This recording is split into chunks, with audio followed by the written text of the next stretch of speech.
In recent years, international competition away from our closest neighbours, and particularly at Ascot, has been one of the big success stories of British racing.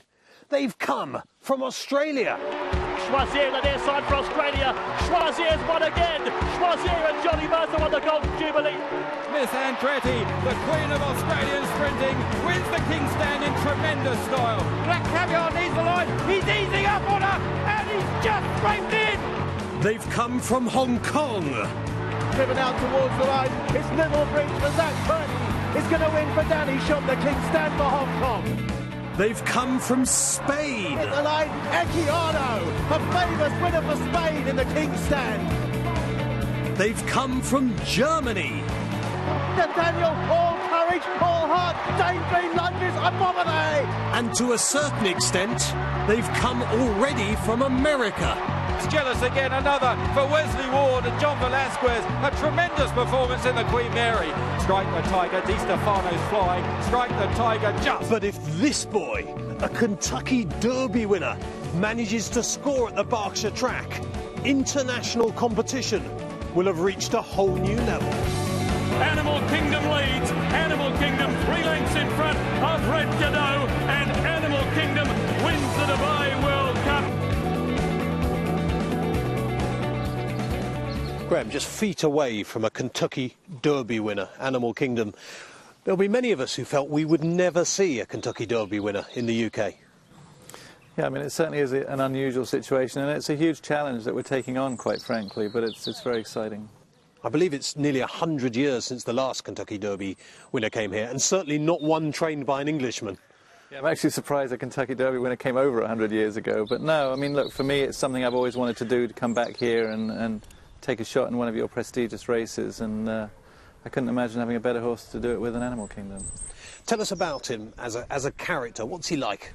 He's got a great personality. He's actually, most of the time, for a 5-year-old horse, he's pretty kind, but he has got a pretty quick streak in him, like any stallion would. But he's a lovely horse to be around, got a great personality, very laid back. I think that's one of the reasons that he's been so successful in these big races, is because he has got such a remarkably laid back attitude, and it's shown since he's been over here. I mean, really, he's adjusted really well and fitted in very well over here. He won the 137th Derby. He was then second in the Preakness and 6th in the Belmont. An injury struck. Tell us a little bit about those injuries, because he's a very lightly raced horse. Yeah, he is. I mean, he ran a huge race in the Preakness. He was very unlucky that day. He kind of got left a little bit at the gate. We came back and he ran in the Belmont, went into the race really in good form. I never imagined running a horse in all 3 legs of Triple Crown and going into each race in such good shape. I didn't know that it would be physically a horse would be able to handle it as well as he did, but when the gates opened in the Belmont, he kind of got squeezed and he almost went down. Johnny almost came off him. He actually lost his iron for about a furlong, and when he stumbled down, he fractured a very small bone in his hock. It was kind of like a quick reflex action, and Dean Richardson at New Bolton Centre in Pennsylvania actually inserted a very tiny screw into his hock. So because of that, he was off for almost a year, and then... Did you think career ending at that point? I thought it was possible. You know, when a horse has won the Kentucky Derby, they don't have a whole lot left to prove, and I thought it was really game of Barry and the partners to even consider keeping him in training, quite frankly, because a lot of people wouldn't have done that. We came back with the idea of perhaps running in the Dubai World Cup 2012. We got a great prep race into him in a very easy, kind of soft spot in Gulfstream, an allowance race, which he won very impressively. And then the last time I worked him, before he was set to come to Dubai, he cooled out lame after a workout, actually in the same hind leg that he injured in the Belmont, but a completely different injury. This was an injury up high in his pelvis, a sort of a stress fracture, if you like, which required a considerable amount of time off, not as lengthy as the time when he had the surgery.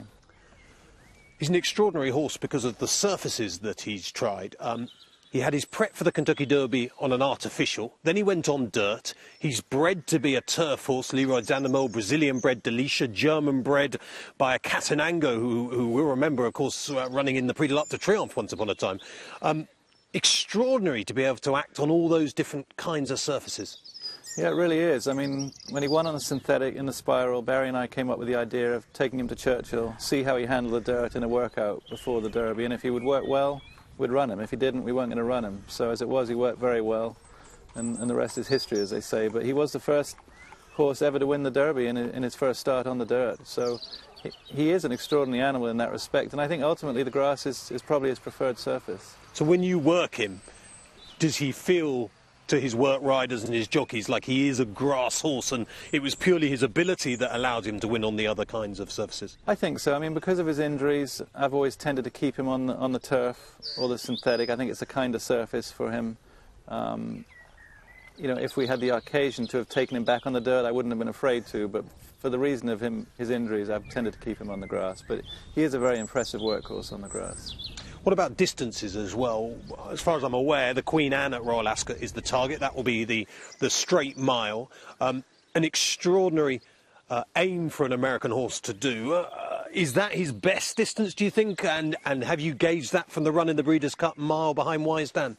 I'm not sure what his best distance is, to be honest. I mean, he's won the two most prestigious races possibly in the world, going a mile and a quarter. So I just feel the mile and a quarter in the States on the flat surface and in Dubai is very different to the mile and a quarter that he would face at Ascot, and I think the mile is sort of a happy median. It's an undulating course. It's probably more comparable to a mile and a furlong, which is a distance that he'd be running at home if that's what we decided to do. So it seemed like the mile would be a happy median and perhaps an easier race to adjust to, if you like. Breeders' Cup Mile, I thought, was a fascinating race because when you first looked at it, Wise Dan appeared to win quite easily. But if you'd backed Animal Kingdom, I think you'd have been throwing things at the TV screen afterwards and thinking, hold on, this horse has been really unlucky here. Yeah, I think if there was a race I could take back, that would be the one. You know, he was unlucky, he got checked down the backside, the French filly drifted over on him a little bit, and Raphael had to take him up, and then he had to wait for room almost to inside the furlong pole, so he never really got to run till then. And I think different situation. I don't know if he would have beaten Wise Dan, but it would have been a whole lot closer. Is it that run, though, specifically that makes you, as well as the conditions of the Queen Anne, think, you know, you had some pretty good European milers in now, of course, no Frankel, but some pretty good ones. Did that effort particularly make you feel, hold on, in Europe, you know, we've nearly won the Breeders' Cup Mile on the turf. The Queen Anne is the race for us? Yeah, definitely it helped. I mean, it gives you the confidence to feel that he can handle it. He's got a tremendous turn of foot, this horse. Even though I think he can handle a mile and a quarter, I honestly believe he could probably handle a mile and a half. He has the stamina, but he's just got that great turn of foot and that great speed that he can use at any time, and I think that's what will help him handle the mile. Drugs, particularly involving foreign raiders, is a major issue for British racing. Animal Kingdom's owners, Team Valor, claim their champion has never received steroids. But what about Lasix, which prevents pulmonary bleeding caused by the extreme exertion of racing, and Bute, a joint coolant and quietener of inflamed tendons to desirable medical effect, allowing horses to maintain their condition and return to training and racing sooner than might be expected. Yeah, I mean, certainly he's trained with Bute. I mean, that's something that we're allowed to run on in most jurisdictions in the States, and he's run on Lasix. I tend to run most of my horses on Lasix, but he's also run in Dubai without Lasix, and it wasn't a problem. So I'm not overly concerned about the medication, and quite frankly, I think he's a horse that he doesn't need medication to train on or to race on. And because he's racing in the UK, presumably that Lasix and Bute you haven't been able to use for some time, have you? No, for sure. I mean, you can use Lasix in a morning workout if you like, and that's something we might choose to do, but you know, he doesn't necessarily require Lasix to race on. Just on that point, without going into too much detail, you use it in America. You're an Englishman. You know the English way of training. Presumably you use it because you think it's a good thing rather than a bad thing. Or do you just use it for the level playing field? I use it because I'm just not sure it's... You know, I don't think it's good for a horse to bleed in their morning workouts. I don't think that's beneficial to the horse. So I think if there's a way to avoid that... Do lots of horses do that, Greg? I think they do. I think most horses probably bleed to some extent. I don't know that we can necessarily tell all the time. And I think Lasix is a good preventative, and I think any time I can help the horse in the morning from avoiding that, so you're not getting a lung infection, I think it's a good thing. So if the British Horse Racing Authority said, maybe our rules are too strict on Lasix and things like this, we should have a chat with Graham Motion, if you were sat next to the BHA, would you say to them, you know, this isn't quite as bad as you think it is? Well, I don't think it is quite as bad as perhaps the perception, but I wouldn't encourage anyone to change the rules that are already set. I mean, I think that's the beauty of European racing, is that, you know, it is medication free, and although there's a huge movement in the States to do away with Lasix, you know, ultimately perhaps that'll be fine. I just think the way it's being conducted right now in the States, it's trying to do too much too quickly, if you like. Lasix has been something we've been able to race on for a long time, and I think there are a lot of other issues we could deal with first. In England, if you win the Derby, everyone knows who you are, a bit like the Grand National. In America, I imagine if you win the Run for the Roses, everyone knows Grand Motion. But you're not just a one-trick pony. Shared Account, Better Talk Now, and lots of other Grade 1 winners as well. Tell us about you, Graham Motion, because you are English, you're one of us. Yeah, I mean, I grew up in this country. I did O-levels. I left school when I was 16, finished off school in the States.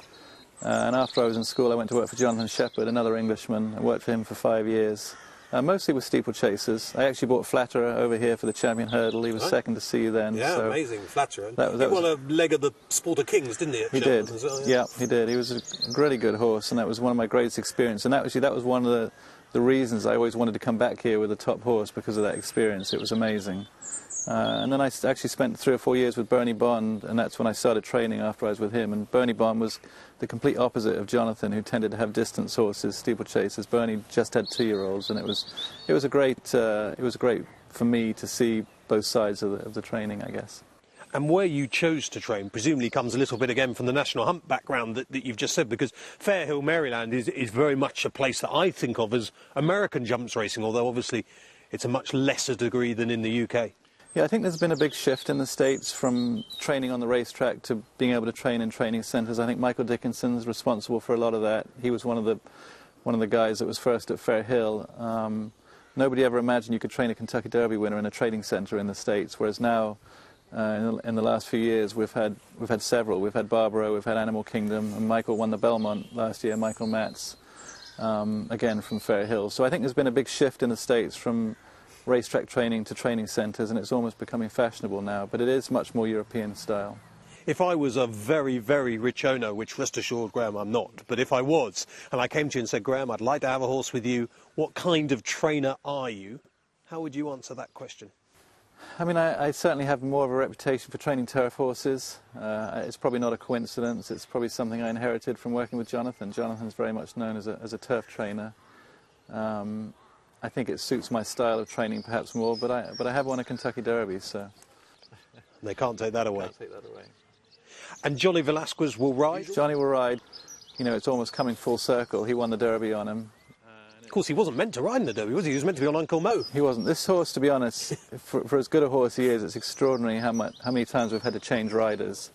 You know, Johnny ended up riding him in the Derby, and unfortunately he couldn't ride him in the Breeders' Cup Mile last year. He was already committed to Wise Dan.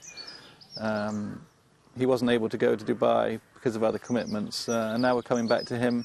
He has familiarity with Ascot, and I think that's a huge asset to us. I think for Joel it would have been really tough to come to Ascot and ride the first race of the meet, having never been there before. Velasquez was reunited with his old friend just the other day, and he was pleased.